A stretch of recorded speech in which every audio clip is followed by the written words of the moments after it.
Menteri Pekerjaan Umum Dodi Hanggodo menepis tudingan kementeriannya lamban dalam menangani bencana di Sumatera dan Aceh.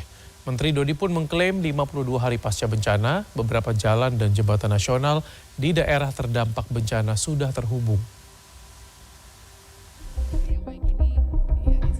Menurut Menteri Pekerjaan Umum Dodi Hanggodo pada Jumat 16 Januari, Kementerian PU sudah mengerahkan 2.000 alat berat, 500 sarana dan prasarana pendukung, serta 6.000 bahan material ke daerah terdampak bencana di Sumatera serta Aceh. Dodi mengklaim 52 hari penanganan bencana banjir bandang di 3 provinsi di Sumatera, beberapa jalan dan jembatan nasional sudah terhubung.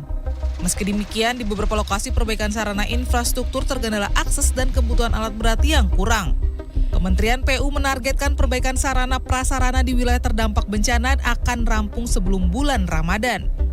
Adapun pembersihan dan proyek mitigasi bencana keseluruhan ditargetkan selesai dalam 2 hingga 3 tahun ke depan.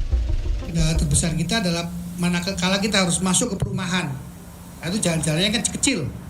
Alat berat tidak bisa alat berat yang biasa kita pakai gitu. Harus cari alat berat yang kecil-kecil gitu. Itu yang bukan sesuatu yang mudah. Sama dengan pada saat kita harus bersih-bersih kayu gelondongan, itu alatnya juga beda lagi, harus pakai grappler, capit. Itu juga susah nyarinya tuh, setengah mati tuh. Tapi ya kita cari, dapat akhirnya, tapi ya nggak bisa banyak gitu.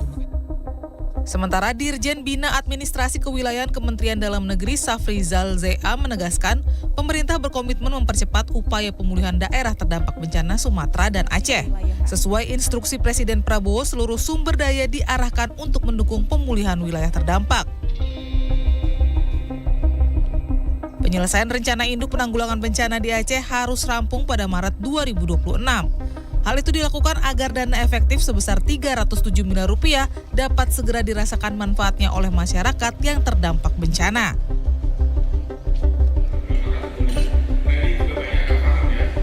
Di sisi lain, survei yang dirilis Haidar Alwi Institute baru-baru ini menyebut masyarakat mengapresiasi peran Polri dalam menangani bencana di Sumatera dan Aceh. Hasil survei yang dilakukan pada 3 hingga 10 Januari dengan melibatkan 1.500 responden menyatakan tingkat kepercayaan masyarakat mencapai angka 78,3%. 56,1% menyatakan percaya dan 22,2% menjawab sangat percaya. Sedangkan 12,7% menjawab tidak percaya serta 5,4% menjawab sangat tidak percaya.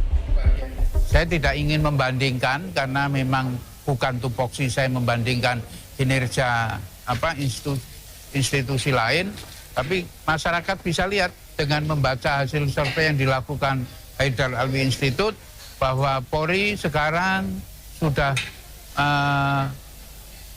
quote-unquote berubah menjadi lebih baik. Dulu baik, sekarang lebih baik lagi, sehingga wajar kalau hasil surveinya menunjukkan tingkat yang luar biasa bagus. Peran Polri dalam upaya percepatan pemulihan pasca bencana dengan membangun berbagai infrastruktur pun diapresiasi masyarakat. Tim Liputan CNN Indonesia.